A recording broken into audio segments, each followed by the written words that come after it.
तेलंगाना रियासत भर में यौम जमहूरिया तकारीब का इंतहाई जोशो खरोश के साथ इनेकाद अमल में आया। अजला में रियासती वज़रा और जिला कलेक्टर्स ने कौमी परचम लहराकर परेड की सलामी ली। यौम जमहूरिया के मौके पर कल्चरल प्रोग्राम्स को भी पेश किया गया। पेश है ये तफसीलात।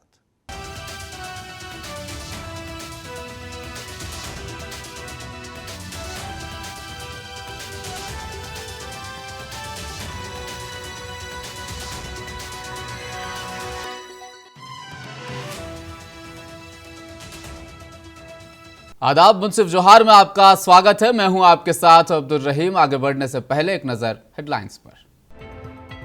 राज्यपाल ने रांची और सीएम ने दुमका में फहराया ध्वज। सोरेन बोले, पिछड़ों के लिए कर रहे विशेष प्रयास।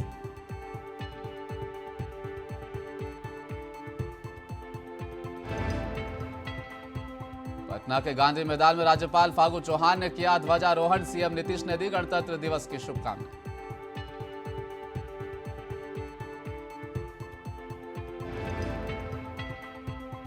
टाटा स्टील के वाइस प्रेसिडेंट संजीव पाल ने फहराया झंडा। कहा, उत्पादन के साथ सुरक्षा पर विशेष ध्यान दे रहे हैं।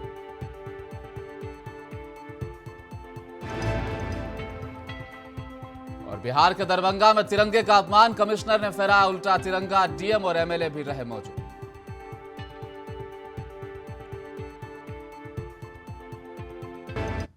आज 74वें गणतंत्र दिवस के अवसर पर झारखंड के राज्यपाल रमेश बैस ने मोरहाबादी मैदान और मुख्यमंत्री हेमंत सोरेन ने दुमका के पुलिस लाइन मैदान में झंडा फहराया। अपने अभिभाषण में मुख्यमंत्री हेमंत सोरेन ने कहा कि हमने संकल्प लिए थे कि किए गए वायदों को पूरा करेंगे। इसी कड़ी में पुरानी पेंशन योजना को 1 अक्टूबर 2022 से लागू किया गया है। 1932 के खतियान के आधार पर स्थानीय नीति परिभाषित करने के साथ अजा, अजजा और पिछड़ा वर्ग के लिए प्रतिशत बढ़ाने का विधेयक भी पारित किया गया है।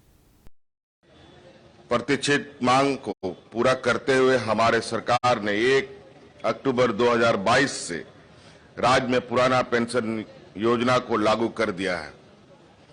अब राज्य सरकार के कर्मियों के चेहरे पर मुस्कान है और वे अपने भविष्य को लेकर आश्वस्त हैं। हमारी सरकार ने 1932 खतियान के आधार पर स्थानीय नीति को परिभाषित करने एवं सरकारी नौकरियों में अनुसूचित जाति, अनुसूचित जनजाति तथा पिछड़े वर्ग के लिए तय आरक्षण का प्रतिशत बढ़ाने के उद्देश्य से संबंधित दोनों विधेयक को झारखंड विधानसभा से पारित किया है। हमारी सरकार संविधान के मूल भावना के अनुरूप गरीब, पिछड़ों, दलित, अल्पसंख्यक के कल्याण के लिए विशेष रूप से प्रयास कर रही है। राज्य सरकार द्वारा हरा राशन कार्ड, बिरसा हरित ग्राम योजना, वीर शहीद पोटो हो खेल योजना, फूलो झानो आशीर्वाद योजना, मुख्यमंत्री रोजगार सृजन योजना, सोना सोबरन धोती साड़ी वितरण योजना, छात्रवृत्ति योजना, सर्वजन पेंशन योजना जैसे कई लोक कल्याणकारी योजनाओं के माध्यम से गरीबों तथा जरूरतमंदों को लाभान्वित किया जा रहा है। हमारी सरकार की हमेशा यह सोच रही है योजनाओं का लाभ जरूरतमंदों को मिले। इसके लिए हमारी सरकार विगत वर्ष आपकी योजना, आपकी सरकार, आपके द्वार कार्यक्रम का आयोजन किया। सीसीएल की गांधीनगर कॉलोनी, कांके रोड, रांची स्थित महात्मा गांधी क्रीड़ांगण में सीसीएल के सीएमडी पीएम प्रसाद ने राष्ट्रीय ध्वज तिरंगा फहराया तथा सभी को गणतंत्र दिवस की हार्दिक बधाई दी। उन्होंने सीसीएल सुरक्षा कर्मियों, सीआईएसएफ जवानों, आर्मी बैंड के जवानों एवं छात्र छात्राओं से मिलीजुली परेड का निरीक्षण किया। समारोह में निदेशक तकनीकी रामबाबू प्रसाद ने अपने संबोधन में सभी को गणतंत्र दिवस की हार्दिक शुभकामनाएं दी। उन्होंने अमर शहीदों एवं संविधान के निर्माताओं को याद करते हुए कहा कि हमारा देश आज़ादी का अमृत महोत्सव मना रहा है। 73 मिलियन टन का डिस्पैच भी होगा और वो भी में पिछले साल से हम लोग कम से कम अभी 10 मिलियन के क्यूबिक मीटर से आगे है और मैं विश्वास करता हूँ ये भी करीबन हम लक्ष्य के प्राप्त पहुँचेंगे। ये चुनौतीपूर्ण लक्ष्य है, लेकिन मुझे विश्वास है राष्ट्र की ऊर्जा की मांग को पूरा करने के लिए सीसीएल परिवार प्रतिबद्ध है। आने वाला 2-3 वर्ष में 1 बिलियन टन का गणतंत्र दिवस के अवसर पर टाटा स्टील के वाइस प्रेसिडेंट संजीव पॉल के द्वारा झंडोत्तोलन किया गया। इस अवसर पर उन्होंने कहा, टाटा स्टील अपने लक्ष्य की ओर आगे बढ़ रही है, उत्पादन के साथ ही सुरक्षा पर विशेष ध्यान दे रही है। उन्होंने कहा, हमें स्थायी कर्मचारियों और 3 साल पर रिफ्रेशर कोर्स कराना पड़ता है, जबकि ठेकेदार कर्मचारियों को प्रतिवर्ष सुरक्षा का रिफ्रेशर कोर्स कराते हैं ताकि गुणवत्ता के साथ सुरक्षा भी बनी रहे। और डायरेक्ट एम्प्लॉयज़ के ऐसे लोगों को महसूस ज़रूर होता होगा कि शायद इन दोनों की परफॉर्मेंस में फ़र्क है। फैक्ट ये है कि बहुत ज़्यादा फ़र्क नहीं है, लेकिन कॉन्ट्रैक्ट लेबर के साथ हमारा एक चैलेंज ज़रूर रहता है कि यहाँ पे टर्नओवर हाई होता है। डायरेक्ट एम्प्लॉयज़ का टर्नओवर हाई नहीं होता है। तो आपने एक बार ट्रेन कर दिया उनको तो अगला रिफ्रेशर 2-3 साल बाद, 4 साल बाद देने की ज़रूरत पड़ती है। कॉन्ट्रैक्टर एम्प्लॉय को हमको हर साल रिफ्रेशर देना पड़ता है, क्योंकि हमें मालूम नहीं है कितने लोग जा चुके हैं। और ये जो हम लोगों ने एक SLDC बनाया है, सेफ्टी लीडरशिप डेवलपमेंट सेंटर, वो अगर आप देखेंगे तो ये एक world class safety leadership development centre है, ट्रेनिंग सेंटर है, जहाँ पर हम एम्प्लॉयज़ को और नॉन एम्प्लॉयज़ दोनों को वहाँ ट्रेनिंग देते हैं और साल में एक बार उनको वहाँ पर ट्रेनिंग दी जाती है। जब से कॉन्ट्रैक्ट एम्प्लॉय को आप लोगों ने ट्रेन करना शुरू किया है तो ये जो सेफ्टी इम्प्रूवमेंट हुआ है वो भी एक बहुत बड़ा कारक है। जरूर। आज गणतंत्र दिवस के अवसर पर इंटास फाउंडेशन के दूर संचित अपना घर रांची में धूमधाम से गणतंत्र दिवस मनाया गया, जिसमें रांची अपना घर के प्रोजेक्ट एसोसिएट अरशद आलम और काउंसलर सिलिका उलाला नीरुदास एवं cancer oncologist doctor Kumar Saurabh और डॉक्टर सुमेधा गर्ग शामिल हुए। 74वें गणतंत्र दिवस के अवसर पर मुख्य कार्यक्रम जामताड़ा के गांधी मैदान में आयोजित किया गया, जहां डीसी फेज एक अहमद मुमताज ने परेड का निरीक्षण किया और झंडोत्तोलन कर तिरंगे को सलामी दी। इस दौरान राष्ट्रगान से पूरा मैदान गूंज उठा। झंडोत्तोलन के बाद जिला पुलिस बल, IRB, NCC और विभिन्न स्कूलों के प्लाटूनों ने मार्च पास्ट किया। इसके बाद जिला के नाम डीसी ने संदेश दिया। आज 26 जनवरी 2023 को हमारे देश के 74वें गणतंत्र दिवस के अवसर पर गांधी मैदान जामताड़ा में उपस्थित सभी सम्मानित अतिथिगण, पदाधिकारीगण, विभिन्न कार्यक्रमों में भाग ले रहे कर्मीगण, छात्र छात्राएं सहित सभी जिले वासियों को मेरी ओर से जोहार एवं ढेर सारी शुभकामनाएं। 74वें गणतंत्र दिवस पर झारखंड के पाकुड़ जिले में रानी ज्योतिर्मय स्टेडियम में मुख्य समारोह का आयोजन किया गया। सूबे के मंत्री आलमगीर आलम ने झंडोत्तोलन किया। पुलिस जवान व विभिन्न स्कूल के छात्र छात्राओं ने सलामी दी। मंत्री आलमगीर आलम ने कहा कि आज़ादी के बाद लगातार देश प्रगति की ओर बढ़ रहा है। आज भारत की पहचान दुनिया भर में है। उन्होंने कहा कि एकजुट होकर देश की प्रगति के लिए सभी को काम करना होगा। कहा कि झारखंड अलग राज्य बनने के बाद अस्तित्व में तो आया, पर जो संपूर्ण विकास नहीं हुआ उस पर वर्तमान सरकार कार्य कर रही है। हेमंत सोरेन की सरकार के कार्यकाल में हर छोटी बड़ी बातों को ध्यान में रखकर राज्य और देश के विकास को लेकर काम किया जा रहा है। हमारी सरकार जब जनता के बीच में गए थे तो हम लोग ने जो वचन पत्र या मैनिफेस्टो हम लोग नहीं दिए थे, उसमें भी हम लोग दर्शाए थे कि अगर हमारी सरकार चुनकर आती है तो निश्चित तौर पर यहाँ के दबे हुए पिछड़े हुए लोगों के लिए, यहाँ के समाज के लिए, यहाँ के सभी वर्गों के लिए, के उत्थान के लिए हम लोग जो काम करने की जो वादा किए थे, जो विश्वास दिलाए थे, उस विश्वास में हम लोगों ने ढेर सारी काम करने की काम हम लोगों ने किया।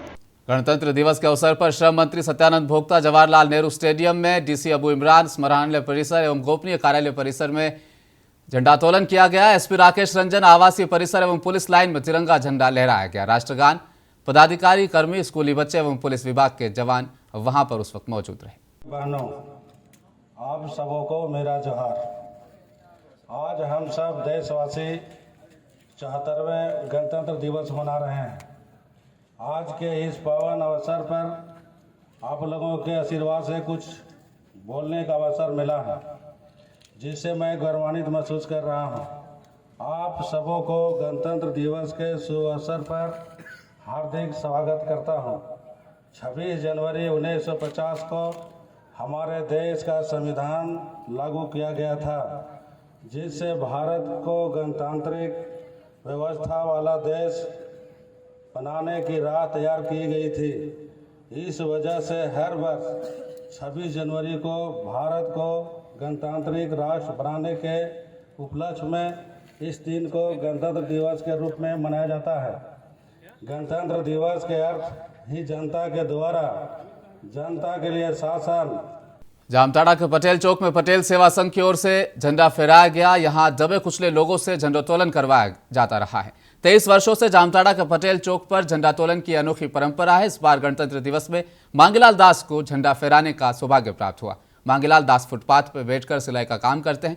पटेल सेवा संघ के राजेंद्र राउत ने बताया कि 23 सालों से गणतंत्र दिवस हो या स्वतंत्र दिवस हो, यहाँ वैसे ही व्यक्ति को चयन किया जाता है जो रिक्शा वाला हो, स्वीपर हो, मजदूर हो, हालांकि वो शराब ना पीता और बाल बच्चे को स्कूल में वो पढ़ाते हों। ऐसे ही व्यक्ति से झंडोत्तोलन यहाँ पर करवाया जाता है। क्या नाम हुआ आपका? और मलय दास, मेरे पिता का नाम है मलय दास, वो सर्दिया है। हम साधारण फुटपाथ पर सिलाई का काम करते हैं और आज से नहीं, आज बहुत ही दिन से, लेकिन जब मेरे ऑर्डर हुआ नेताजी सबसे कि आकर के आप ही का हाथ से झंडा फहराना है, तो शहर क्षेत्र की गौरव से मैंने झंडा उत्तोलन किया। पटेल सेवा संघ की ओर से पटेल चौक में प्रत्येक वर्ष गणतंत्र दिवस हो या स्वतंत्रता दिवस हो, यहाँ झंडा उत्तोलन का कार्यक्रम चलता है। और ऐसे ही व्यक्ति का हम लोग चयन करते हैं जो मजदूर हो, रिक्शा वाला हो, ठेला वाला हो और किसी प्रकार का नशा ना करता हो, अपने बाल बच्चा को स्कूल में पढ़ाता हो। इसका मुख्य उद्देश्य ये है कि ऐसे व्यक्ति को समाज से राष्ट्रीय भावना उसमें जगे, उसी लिए ये काम हम लोग कर रहे हैं। गणतंत्र दिवस के अवसर पर मदरसा इस्लामिया रांची में राष्ट्रीय ध्वज फहराया गया। मदरसे के कन्वीनर साजिद उमर द्वारा झंडा फहराया गया। बाद में मदरसा के छात्र छात्राओं ने राष्ट्रगान पेश किया। इस दौरान मदरसे के छात्र छात्राओं द्वारा देश प्रेम से संबंधित कार्यक्रम भी पेश किए गए।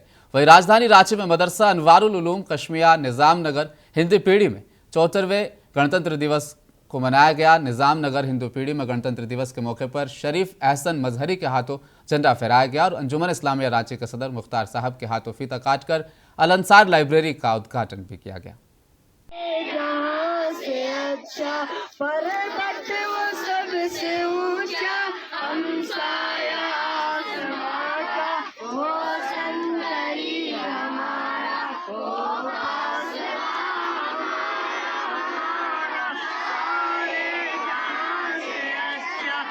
जी, हम सबसे पहले तो अंजुमन इस्लामिया का शुक्र अदा करते हैं जो एजुकेशन में हमको आगे बढ़ने का जो है ना बहुत बड़ा मौका दिया, और हमारे अल अंसार पंचायत के हमारे परवेज साहब भी और हम लोग का पूरा टीम इसका मिल के काम किया। और इंशाअल्लाह हम लोग पूरे हिंदपीढ़ी क्षेत्र में अवेयरनेस पैदा करेंगे कि एजुकेशन में हम लोग पहला फोकस होगा कि हम एजुकेशन में काम करें। बस यही बात। बिहार में गणतंत्र दिवस के मौके पर सुपौल जिला मुख्यालय का मुख्य समारोह स्थल गांधी मैदान में जल संसाधन मंत्री संजय झा ने झंडा फहराया। इस मौके पर डीएम कौशल कुमार, एसपीडी अमरकेश सहित अन्य मौजूद रहे। समारोह में तमाम विभागीय अधिकारी सहित शहर के गणमान्य और जनप्रतिनिधि भी शामिल हुए। समारोह को संबोधित करते हुए मंत्री संजय झा ने कहा कि सुपौल जिले में शिक्षा व्यवस्था, बिजली, सड़क, कृषि सहित अन्य क्षेत्रों में काफी काम हुआ है। प्लाटून कमांडर महिला सिपाही पूजा कुमारी जिला सशस्त्र पुलिस बल प्लाटून नंबर 4 की कमांडिंग मोनी कुमारी जिला सशस्त्र पुलिस बल प्लाटून नंबर 5 की कमांडिंग हवलदार उपेंद्र नाथ तिवारी, साथ में गृह रक्षक वाहिनी 24 जवान प्लाटून नंबर 6 की कमांडिंग धनंजय कुमार दिनकर एमसी। और धीरे धीरे मंच तक पहुंचते हुए शानदार सैल्यूट देते हुए राष्ट्रीय ध्वज को प्लाटून कमांडर 1 की कमांडिंग हवलदार सुधीर कुमार पूरी टीम के साथ शानदार कंधे से कंधा मिलाकर और बाजू से बाजू मिलाकर प्लाटून नंबर 2 मंच के करीब से गुजरते हुए मार्च पास्ट करते हुए देश की बेटी प्लाटून कमांडर महिला सिपाही पूजा कुमारी राष्ट्रीय ध्वज को सैल्यूट करती हुई आगे बढ़ती हुई कदम से कदम और कंधे से कंधा मिलाकर शानदार अंदाज में आगे बढ़ती हुई भागलपुर में 74वें गणतंत्र दिवस की धूम देखी जा रही है। शहर के ऐतिहासिक सैनिक्स कंपाउंड मैदान में प्रमंडलीय आयुक्त दयानिधान पांडे ने झंडोत्तोलन कर झंडे को सलामी दी। इस दौरान जिलाधिकारी सुब्रत कुमार सेन, सीनियर एसपी आनंद कुमार सहित भागलपुर जिला प्रशासन और पुलिस प्रशासन के सभी अधिकारी मौजूद रहे। ऐतिहासिक सैनिक्स मैदान में बिहार बटालियन के 10 प्लाटून में महिला और पुरुष के जवान शामिल रहे।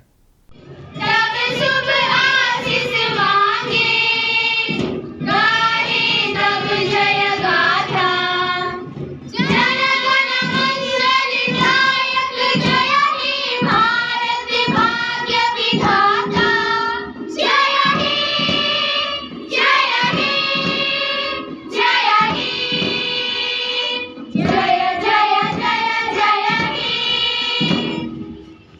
अजय शर्मा ने अपने आवासीय कार्यालय में तिरंगा फहराया और तिरंगे झंडे को सलामी दी। इस अवसर पर कांग्रेस कार्यकर्ताओं के साथ साथ स्काउट एंड गाइड के बच्चों ने भी झंडे को सलामी दी। वहीं इस अवसर पर उन्होंने कहा कि 1950 में बने संविधान में सभी धर्म, जाति और गरीब और अमीर लोगों के लिए एक व्यवस्था बनी है। वहीं देश को एकजुट रखने के लिए सभी को आपस में भाईचारे से रहने की अपील उन्होंने की। उन्होंने कहा कि जब सभी एक होंगे तो देश आगे तरक्की करता रहेगा। 74वां गणतंत्र दिवस पे आप तो देखे हैं, मैं पूरे भागलपुरवासी, बिहारवासी और देशवासियों को बधाई और शुभकामना देता हूं। और ये गणतंत्र दिवस जब 1950 में संविधान बना और सभी जाति धर्म के लोगों को लेके एक साथ चल के भारतवर्ष का विकास हुआ, देश का विकास हुआ, लेकिन आज कुछ वर्षों से संविधान को तोड़ने का कोशिश हो रहा है। संविधान तोड़ने का मतलब है नफरत फैलाने का काम देश में हो रहा है, हिंदू मुसलमान को बांटने का काम हो रहा है, जिससे विकास बाधित हो रहा है, बेरोजगारी बढ़ रही है। गणतंत्र दिवस के अवसर पर भागलपुर नगर निगम परिसर में मेयर डॉक्टर वसुंधरा लाल ने झंडा फहराते हुए राष्ट्रगान गाया। इस दौरान तिरंगे को सलामी भी दी गई। इस अवसर पर महिला पुलिस द्वारा गार्ड ऑफ ऑनर उन्हें दिया गया। वहीं इस अवसर पर मेयर डॉक्टर वसुंधरा लाल ने कहा कि 1950 में बने संविधान में सभी जाति, धर्म और गरीब अमीर लोगों के लिए एक व्यवस्था बनी है, हमें इसका पालन करना चाहिए। प्रतिनिधिगण, निगम के समस्त अधिकारी एवं कर्मचारीगण तथा सभा में उपस्थित सभी अतिथियों का हार्दिक अभिनंदन और हमारे तरफ से ढेर सारी शुभकामनाएं हैं।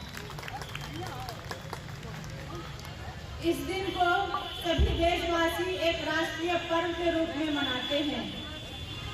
हम सभी जानते हैं कि 26 जनवरी 1950 को भारतीय संविधान लागू होने के उपरांत भारत एक गणतंत्र देश घोषित हुआ। इसके बाद समस्त देशवासियों को समानता के साथ मौलिक अधिकार प्राप्त हुआ। आजादी के बाद देश में चौतरफा। बिहार के राज्यपाल फागू चौहान ने आज ध्वजारोहण किया। उप मुख्यमंत्री तेजस्वी यादव ने फागू चौहान का वेलकम किया। इस दौरान मुख्यमंत्री नीतीश कुमार, उप मुख्यमंत्री तेजस्वी यादव समेत बिहार सरकार के तमाम नेता और मंत्री मौजूद रहे। बिहार के मुख्यमंत्री नीतीश कुमार और जनता दल यूनाइटेड के संसदीय बोर्ड के प्रमुख उपेंद्र कुशवाहा के बीच तनातनी बढ़ती नजर आ रही है। कुशवाहा के जेडीयू छोड़ने के अटकलों पर नीतीश कुमार ने कहा कि वे रहें तो बहुत अच्छा है और नहीं रहे तो चले जाए, वो उनकी इच्छा है। जब वो आए थे तो हमने उनका पार्टी में स्वागत किया था। वही पार्टी में अपनी हिस्सेदारी मांगे जाने के कुशवाहा के बयान पर बिहार के सीएम ने कहा कि इन सब बयानों का कोई मतलब नहीं है। नीतीश कुमार ने कहा कि उपेंद्र कुशवाहा को पार्टी के अंदर आकर ये बात करनी चाहिए, हम लोग मिलकर बात कर सकते हैं, लेकिन वो ट्वीट करके या मीडिया के पास अपनी बात रखते हैं, ये सब चीजें नहीं होनी चाहिए। नीतीश कुमार ने गणतंत्र दिवस समारोह के बाद अपना ये बयान दिया था। क्या बात आप करते हैं भाई, सब चीज काहे के लिए बोल रहे हो? आज देखिए ये सब सचमुच चर्चा मत करिए, कोई मतलब नहीं है। उन्हीं से पूछिए कि आप 3 बार के बाद फिर लौट करके पार्टी में आए, सब आपको इज्जत दिया, सब कुछ किया है, क्या है नहीं करना, वो बात न करेंगे जी। भला मीडिया के सामने और कहीं कोई मैंने इसको मैंने ट्वीट करके कोई बात करता, ये सब नहीं किया जाता। कोई भी पार्टी नहीं, देखिए पार्टी के अंदर जो बात होता है लोग आपस में ना बात करते हैं, कहीं ट्वीट करके कोई बात करता है समझते हैं? आज तक कहीं सुने हैं? कोई भी पार्टी में जो रहते हैं वो ट्वीट करके कुछ बोलते हैं? आप समझ लीजिए सब नहीं होता है। जाने का मन बना लिए लग रहा है। तो क्या मन है वो जाने, आए वो हम लोग स्वागत किए, रहें बहुत अच्छा, नहीं रहें कहीं और जाए अपनी इच्छा। इन सब चीज़ों पर हमारा कोई प्रतिक्रिया नहीं, लेकिन हम इतना जरूर कहेंगे कि इन सब विषयों पर चर्चा नहीं होनी चाहिए। पार्टी के अंदर तो हमेशा लोग बैठते हैं, बातचीत करते हैं, सब कुछ करते हैं, कोई भी पार्टी का, हर पॉलिटिकल पार्टी का, तो उसमें बात होती है।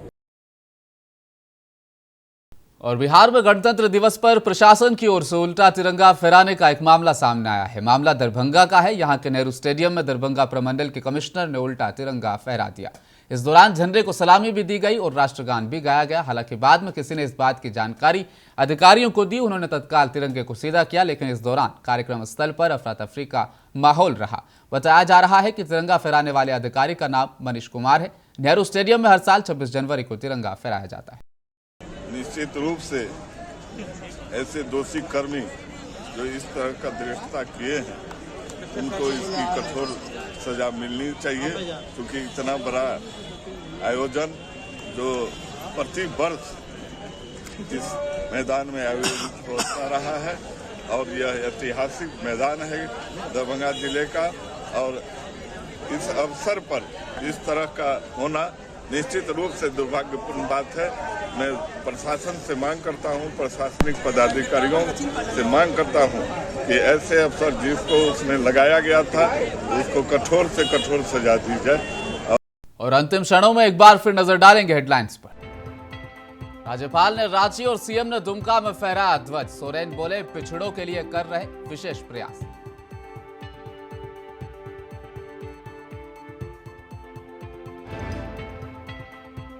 पटना के गांधी मैदान में राज्यपाल फागू चौहान ने किया ध्वजारोहण। सीएम नीतीश ने दी गणतंत्र दिवस की शुभकामनाएं।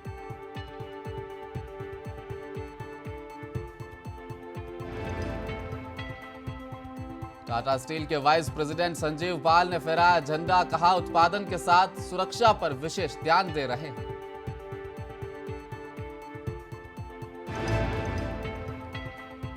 और बिहार के दरभंगा में तिरंगे का अपमान। कमिश्नर ने फहराया उल्टा तिरंगा। डीएम और एमएलए भी रहे मौजूद।